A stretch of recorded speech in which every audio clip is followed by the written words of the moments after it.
Hello friends, మనందరికీ పసందైన కిచిడి ఇవాళ శనగపప్పుతో చేసుకుందాం. అంటే శనగపప్పు కిచిడి అని అర్థం. చేసుకుందామా మరి?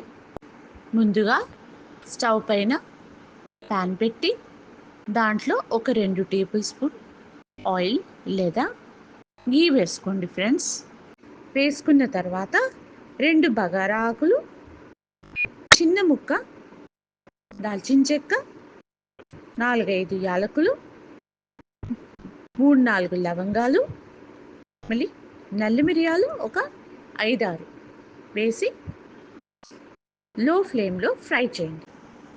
ఫ్రై చేసిన తర్వాత ఒక 4-5 పచ్చిమిర్చీలు స్లిట్ చేసి వేసి ఫ్రై చేయండి. దాని తర్వాత ఒక పెద్ద సైజ్ టొమాటో, ఒక పెద్ద సైజ్ ఉల్లిపాయ సన్నగా కట్ చేసి అందులో వేసి మామూలుగా ఫ్రై చేయండి. ఫ్రై చేసిన తర్వాత ఒక టీ స్పూన్ అల్లం వెల్లుల్లి పేస్ట్ వేయండి. శనగపప్పు, అదే మన మెయిన్ ఇంగ్రీడియంట్ శనగపప్పు, అది ఒక 2 గంటలు నానబెట్టి నీళ్లు తీసేసి అందులో వేసేయండి. నేను ఒక 1.5 కప్ బాస్మతి రైస్ ఒక అరగంట నానబెట్టాను. ఆ బాస్మతి రైస్ కూడా అందులో వేసేసి 3 కప్పుల నీళ్లు పోయండి ఫ్రెండ్స్.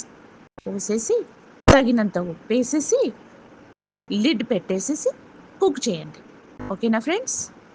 దాని తర్వాత అందులో ఒక 2-3 టీ స్పూన్స్ గీ వేసి దానిపైన సన్నగా తరిగిన కొత్తిమీర, పుదీనా 2 వేసి వేడిగా సర్వ్ చేయండి. దీని టేస్ట్ చాలా అదిరిపోయేలా ఉంటుంది ఫ్రెండ్స్. చేస్తారు కదూ?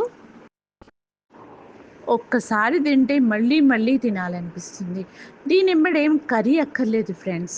ఇది 1 పాట్ మీల్ లాగా తినేయొచ్చు. ఓకేనా ఫ్రెండ్స్?